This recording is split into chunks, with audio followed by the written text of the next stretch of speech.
All right, so let's begin. How to use shapes to create an arm, to paint a leg, to paint, to sketch out a chest area or pectorals or biceps or triceps. Now you've learned so far about figure drawing and how to keep the figure smooth and how to keep the gesture flowing. You've learned about stacking. You've learned about pull and push. You've learned the basic theory behind drawing a character standing up. You've learned about what was the latest class about? Open and closed gestures and how it's much easier to distribute energy throughout a gesture and the gesture itself, like jumping or attacking, by understanding where the energy sources from and where the energy is going to. So that's what open and closed gestures are all about. And all this will be in the figure drawing book that will be published near the end of this course so that you guys can have all of this in writing. I know some of you aren't the best note takers, and I sure as hell I'm not. And I'll try my best to put this all in one big book. And of course, any money that we do make out of the book funds the class and keeps the class available for everyone. So, how to let me give me 1 second. How to create a thigh through shapes and how to render that thigh to look as if it's a realistic thigh. Now remember, the key word here, the key word in anatomy class is function. Function. What is happening? How is this thigh working? Once you understand function, you think about the muscle distribution. And muscle distribution essentially is where the shapes come in. You want to think about how these muscles are wrapped around the bone and how they move the leg and move the bone, and which muscles are the strongest and which muscles are the largest. So which ones are largest and which ones can be represented with the largest shape. Now you can sum up like 3 or 4 muscle groups with one shape, and I'm going to show you how to do that for a thigh. Essentially, no matter what kind of thigh you're drawing, no matter what kind of shape you're drawing, it all sources from the cube. Sorry about the weirdness of this cube. I think that's right. Excuse me for that. The cube. It is not a square. It is not a circle. You're not using sausages for the thigh. And a nice big circle and another small circle and another circle for the torso and then another sausage. This is absolutely wrong because it's not helping you anticipate the three-dimensionality that you have to represent to create a convincing looking excuse me, to create a convincing looking figure drawing. So the cube, this is the key. If you ever wanted a key, I don't know if this is what a key looks like. This is the key to anatomy, the cube. Thank you, Ryu. And when you think about this cube, you realize, of course, not everything is rectangular. So how do we think about this cube in a way that helps us and helps form the shape of the thigh? I've said this many times before, and this is something that you guys should write down. So far you guys should be writing down all of this in your little notebook. If you don't, it's okay. I'll do it for you later. But it's better to have it because you guys are drawing right now, so it's practical to get all this theory down on paper and get yourself familiar with it, academically, let's say. I've said this many times, the thing I'm going to say in a couple seconds, and it is sculpt. Don't outline, sculpt. It's the skeleton key now. Excuse me, I'm sorry, I'm just going to keep coughing. So, what I mean by sculpt is, sculpt, dyslexia showing through. Sculpt means that this is your clay piece. This is the piece of clay right here that you've been given by Michelangelo, and Michelangelo said, create a thigh. And so how do you do this? Well, you have the cube. The cube is the essential thing. He didn't give you a circle, did he? No, he didn't give you a sphere. He didn't give you a flat piece of clay like this and asked you to mold it into a thigh. He gave you one big chunk of clay. A big cube, you look at it from all angles. It's a pretty big cube. Looking at it from upside down, from right side up, or it's a pretty large cube.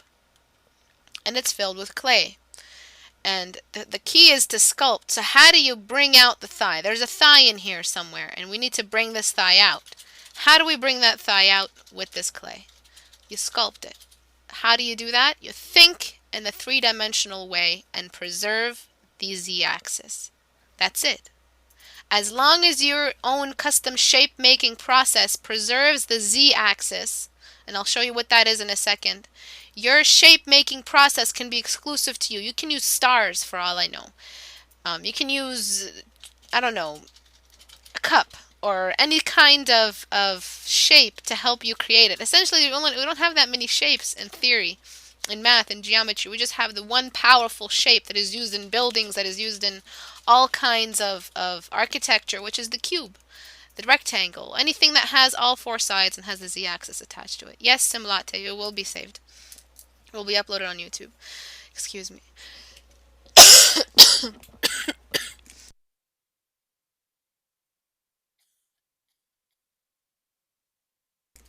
Okay, sorry about that. So when we go into sculpt, when we go into the world of sculpting, and we have the cube, we have to find where this thigh is. Now, in every thigh, there is the z-axis, and some of you don't even know what this is, and it really frustrates me that you don't know. And I'll show you in a second. Remember math class, grade 9, grade 10, you had the whatever this is called. What is this called again, baby? When you have negative quadrants. Yeah, you had these quadrants, and you had the basic distribution, or the name, or the nomenclature, or the labeling of these quadrants. You had the x-axis and the y-axis. A lot of you paint this way when you draw an elephant. Let's say you're drawing an elephant. This is why I hate school and what it did to you. They're supposed to be teaching you about this stuff early on. This is an elephant with z and y-axis. You have the z-axis, and then you have the y-axis and variations, which is basically a parabola, or whatever you want to call it. Line graph. This is basic outlining. Outlining means you're using the lines. X and Y are measuring lines. And these are used to represent all kinds of highs and lows in life, whether it's money or stocks or whatever. The X and Y axis are it. This is it. Was that the TA's voice? Yeah. But what I need you to do is go into calculus, second year university, which is the z-axis. Okay? The z-axis is the three-dimensional aspect of the line measurement. It is thinking about how to draw this character in its full form and volume. So form, volume are the key. This is what we're representing with the z-axis. We're representing form and volume. The z-axis is this line right here. Okay, this beautiful, lovely line. Let's just take a moment to stare at this beautiful pixelated line. Stare at the power that it's representing, the power of form, the kind of power that comes in understanding this line right here. All of you, and I'm pointing to all of you. None of you, or nearly all of you, or sometimes some of you use it by accident, but most of you don't use this line. Yes, we are doing math, because art is not a closed school of thought. Art is a very open school of thought. You need to learn basics of physics, basics of light and thermodynamics, basics of everything in order to really capture what it is you're drawing, because you're not just drawing something that doesn't exist. You're drawing something that exists in this real world, and the atmosphere that it is in, and the gravity that it's subject to. So you're working with all kinds of schools of thought to help develop this thing. And the more you apply the schools of thought, which means the more perspectives you take on, the more convincing your drawing will be, because you will have considered it form, which is mathematically, which is physically, which is, you've considered the chemistry and the biology that goes into the creation of this character. It's not just colors and values and gradients, okay? This z-axis here is the key to creating realism. And realism is something big. Plays a big role in figure drawing today. So now that you know what the z-axis is, and I've said a lot about it, and I've talked about it in the book for the class, and I've done a lot of throws and thrown a lot of balls this way for you guys, and I want to know that you guys have grasped it. So I want to focus today on the z-axis through shapes, of course. So I'm not just gonna sit here like any other. I'm not saying I'm not comparing, but some videos just give you shapes. So use a triangle for this part and add another circle here, and then you'll get an arm, and then you'll be able to create the arm very convincingly. I'm not gonna do that. What I'm gonna do is I'm gonna give you the theory behind it. I don't want to just throw these things at you and expect you to understand all the principles that go on. I'm teaching you the principles here, the fundamentals. So what I need you to do is look at the way I am capturing the z-axis in the shapes I'm showing you how to do. So this shape triangle right here, no z-axis. This, no z-axis. No z-axis, circle. But it still looks like an arm, doesn't it? It still looks like a convincing arm. How do I make it so that it looks even more like an arm, especially when I'm adding values? The z-axis is your best friend when you start shading, and everyone wants to know how to shade. I mean, if your life goal is just to be able to outline realistic outlines, go for it. You don't need the z-axis. But most of the time, all of you want to be hired by Blizzard or by those great companies, and all of you want to create the League of Legends character drawings, and all of you need to know what a z-axis is in order to apply the right kind of lighting, the right kind of values, the right kind of color distribution and color interruption, and the right kind of form, convincing, realistic, beautiful, and acceptable. Okay? So now let's go into the thigh. When I draw the thigh, this is the shape that I use. Excuse me. It is a cube, but it is a reshaped cube, meaning I had the original cube and I sculpted and cut away with my little tool here, this thing, and a little hammer. Okay, and then I'm chiseling away at it and I'm cutting out, and this is what I get at the end of it.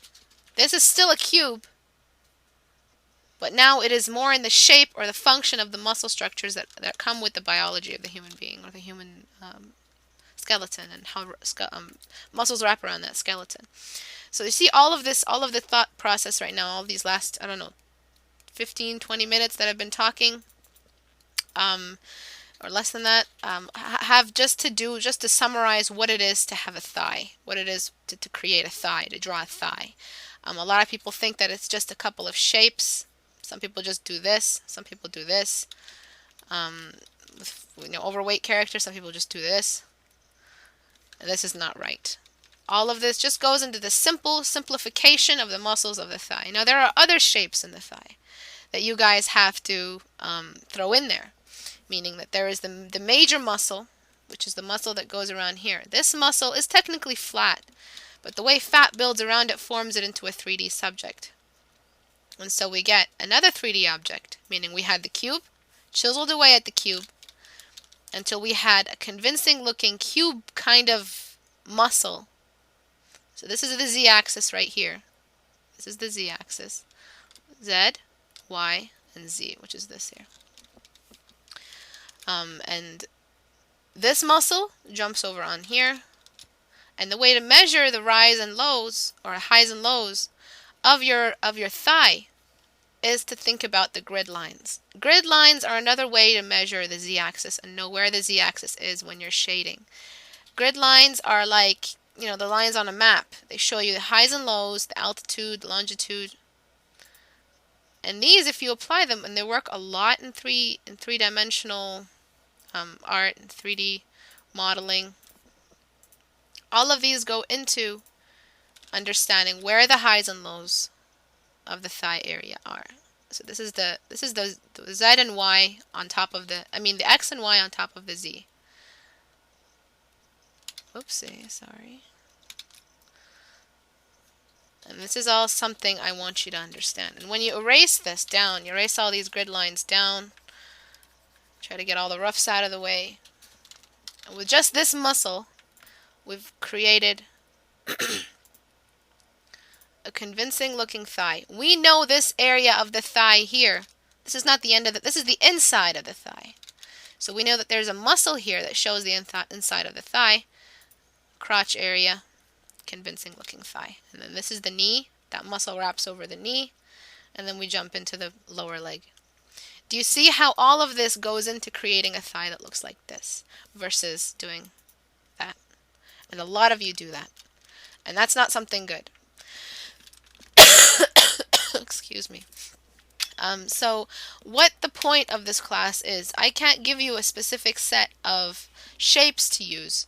I can't do that because I'll be limiting you. What I am giving you is the principle, and I want you to apply the principle to your drawing. The principle is the z-axis, the z-axis right here. This is the most important part of creating shapes that help you, that work as shortcuts for you when you do figure drawing. Now, I've seen so many students who work flat, and then I've told them about this, and their work has just skyrocketed. Like not my husband, his work is amazing now. You wouldn't believe the amount of improvement. I know I live with him, and I tutor him I don't really tutor him because he's my husband, but I've seen him work, and I've seen the way he sinks in all the information, and he's nearby and asks questions, and his improvement level is just amazing. Like I'm scared of showing him off sometimes. High five. But just by understanding the fact that you don't work in gradients, that there's form, there's a part that's moving towards you versus a part that's moving away from you. Cat snacks are right in front of me right here, and I have faced the cat snacks at an angle where I can see the z-axis of the packaging. There's a part that is close to me versus a part that is farther away. There's a part that's closer to my keyboard here, and there's a part that's closest to my tablet. This is the z-axis I'm talking about. There is a push towards you, a movement towards you with three-dimensional objects. My teacup, also, even though it's cylindrical, it still has a z-axis and a y and a x-axis. And this is the part that moves towards me versus the part that moves away from me. So no matter what kind of shapes you're using to help start the image, I mean, it's your artistic process, it's your artistic adventure. Some of you want to use circles, some of you want to use sausage shapes, but as long as you think about the z-axis in this sausage shape, you will benefit. Your art will improve. Okay? And I don't know, I've covered a lot of information with this. I can go down into talking about all the muscle groups of the thigh and how they work, but essentially, think about the z-axis here. Now let's shade this thigh together. Let's see what we can do by shading this thigh. Let's say the light is shining this way, shining here. Let's think about all the essential values we need to cover. Instantly, right away, I know that I should be shading here. Right away, I know that that's the main shade, main dark spot and main light spot. I'm not doing gradual tones, which means I'm not going to do a gradient. So dark, dark, and then I'm just going to put in the light, and that's it. I call that a thigh. A lot of you do that. It looks so flat. I've seen so much of the game art, for different games do that, and it's very disappointing because there's so much potential to really bring that character to life and make them pop out. Oxygen the sausage, you will benefit. Patient zero, what? Oh, patient zero is not. Okay. So now that I know that the z-axis here is moving away from the light, it's facing a different direction. So let me show you what I mean by, calm down. Stupid Photoshop. So this side is facing here of the cube, which is here. This side is facing here, which is this part of the cube. The part in the back is facing away, which is that part of the cube. And this side that we don't see, which is a 3/4 view, is facing that way. This side here is facing away from the light. The light is facing this way. It's like, no, I don't love you. Don't look at me. And it's facing away that way. If it was facing this way, at the light, it would receive the light. This is facing outward, meaning a part of it is facing away, a part of it is facing towards the light. And so knowing all of these direction and all these lines of movement, lines of reflection, all of that is very, very important when you want to, excuse me, be able to shade this properly.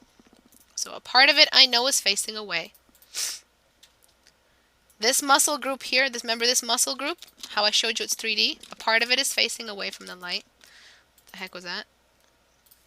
Now when we get the light source, color, let's say it's a bit somewhere here, I'll use the transfer, and it's facing towards. So this area, a little bit of it is facing towards I'm not using any references, so excuse me for my, roughness, but and a part of it here is facing towards the light. There will be no dark edge. Some of you automatically think that every edge is a darkened edge, that every edge throws into darkness. That's not true. There's parts that stay lit because we know that the 3/4 view, which is the side that faces this way, is getting all the light. If we were to see if the camera were to be positioned near that area, then we would be getting all the light of that thigh, and therefore there is no dark edge in this part of the thigh here. Now focus again on the background color. If the background color allows you to keep these values. My background color is a bit too light, just so that we can see these. Okay, now this light here, sorry about the retardation of this knee thigh thing. This part here, the side that faces away, it could be subject to another light source, getting its own light source. However, it's best to always have one primary light source and one secondary light source. And get that light source and place a little bit of it on this part of the thigh. Do you see how three-dimensional, automatically our eye reads it as a three-dimensional object? Because it is acting like a three-dimensional object in real life would, which is having volume and mass. And measurable z-axis, measurable form. So form equals mass or weight. Sorry, I need to darken that up. Excuse me. Form equals mass, which is also weight. Form is represented by the z-axis, which is the Canadian way of saying z. Okay? Mass essentially can be volume, it can be whatever fills a cup. So if you have an empty cup that is shaped like a cube, there will be water in that empty cup. That water is filling in the volume capacity, or the cup's ability to keep water in it, which is essentially the mass. It will become the mass of the object in general, the total weight of the object. Department of Motor Vehicles. To determine density is mass over volume. Volume is mass over density. Mass is density times volume. Flashback to grade 8. Department of Motor Vehicles. That's so funny. I think I got it all wrong though. Okay, so does everyone understand what I mean by the z-axis? Do you see how much information goes into this essential z-axis? So now whenever you want to create shapes, apply shapes, use shapes to help you. You can't use shapes that break your process. You can't use shapes that ruin it for you. You can't use shapes that slow you down. You use shapes that move you forward. Now, if some of you have conventions such as circle here for the boobs, and then another circle, and then another circle here, and you guys just keep circling it and getting all this, and eventually you do get a convincing looking human shape, but there's no real, you guys, this is limiting you. It's not throwing you straight into the three-dimensional perspective. You still have to go to the three-dimensional land after all of this work. Why not, after all of this level of work, you're already in three-dimension land? And that's the best way to do that. And like I said, is the cube.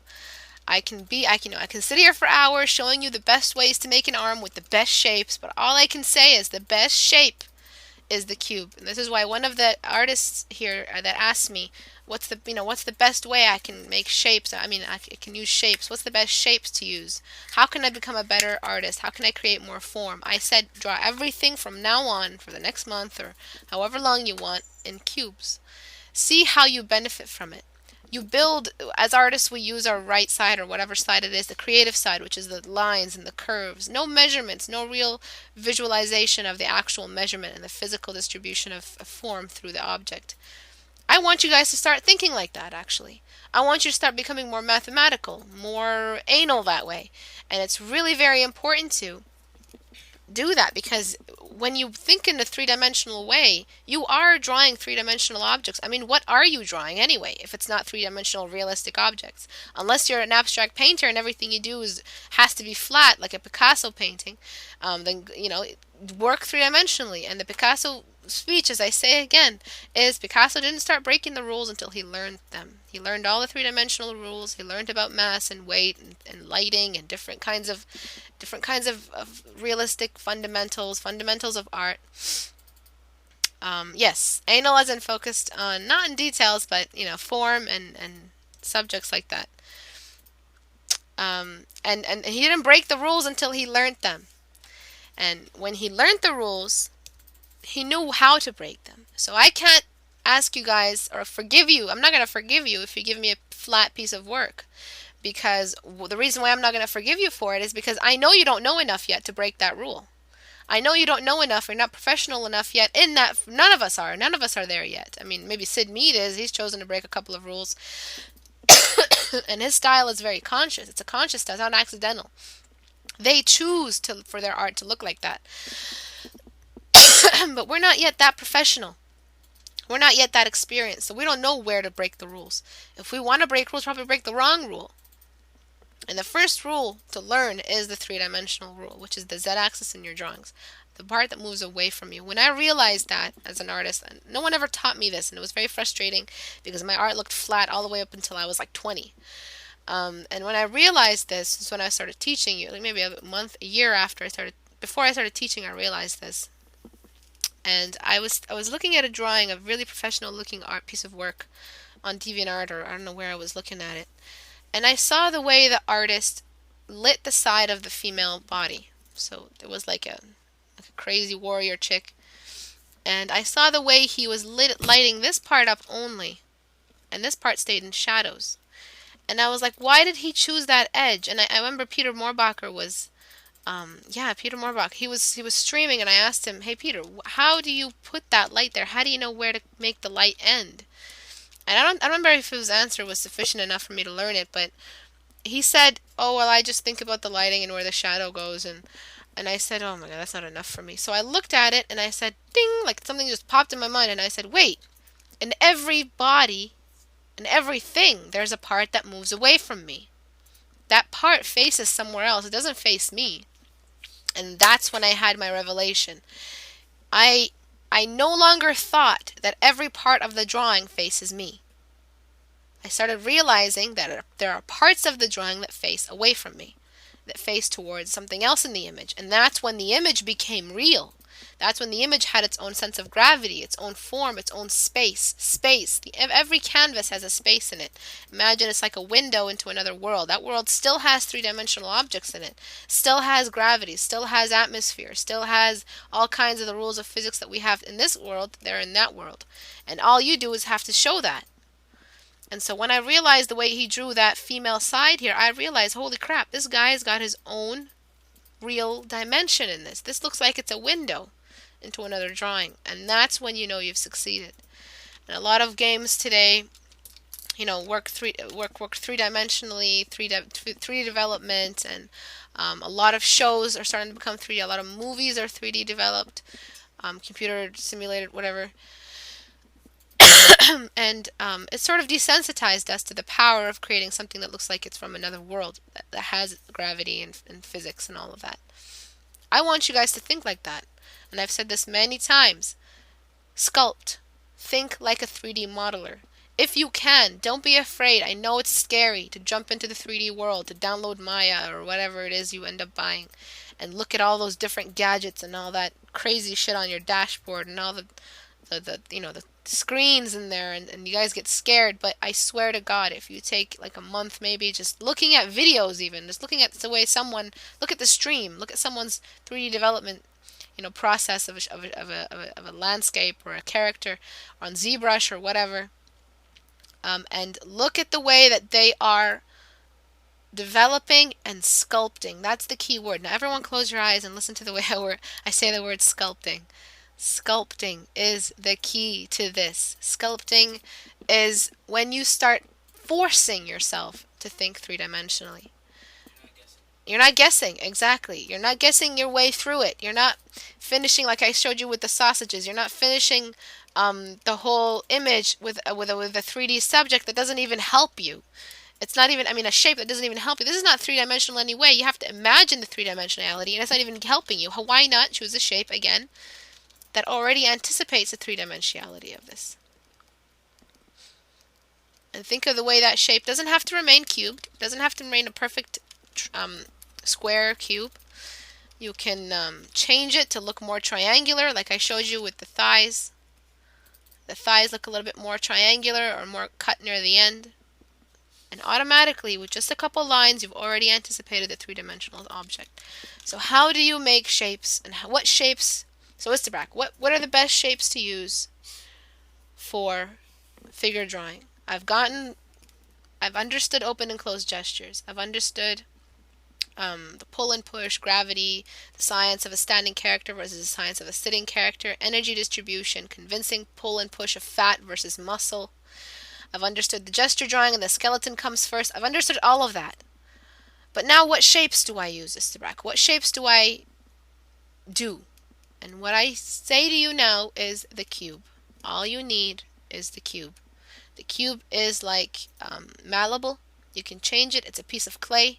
You can cut parts of the cube away as long as you preserve the three-dimensionality. Now, if you're in real life and you have a piece of clay, it's going to automatically have a three-dimensional object to it. I mean, a side to it. The z-axis is there. The mass is there. The form is there. The volume is there. In 2D world here, this is 2D. This is 2D. So the essential formula is we're creating 3D characters, 3D world. We're emulating it. It means it's a simulation. It's not real. We can't actually put our hands in the image unless it's a holograph or whatever. We can't actually put our arm through the monitor and actually feel the form. No. The only thing we can do is show it. Simulate it. Imitate. Imitate the actions of 3D in a 2D medium. And that's the best way I can explain choosing shapes for a form and to create form, to make a stick figure into a convincing looking human body. Okay?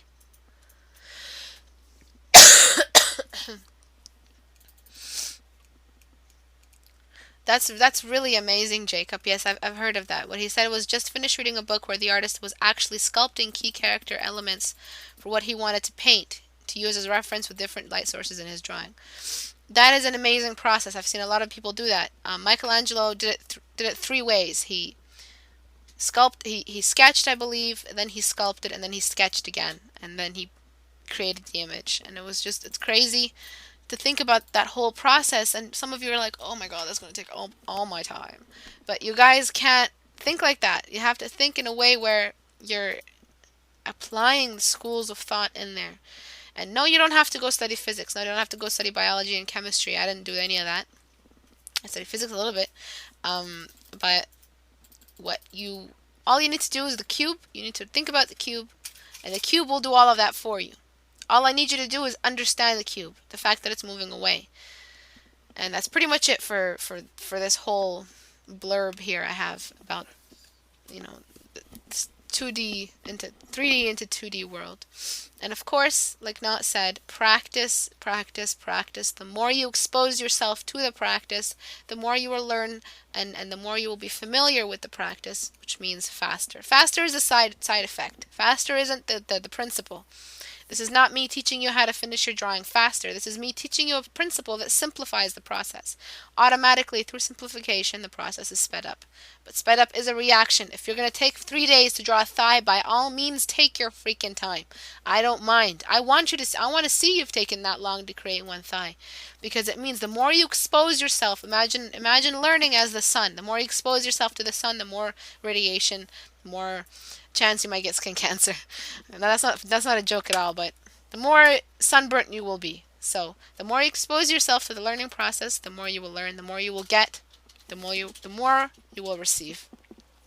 So expose yourself. Make mistakes, for God's sake. Make a lot of mistakes. Because that's the only way you're going to learn your own conventions, learn your own shapes, learn your own ways around drawing, and build your own style. And style is something we all go for. Style is something I haven't accomplished yet.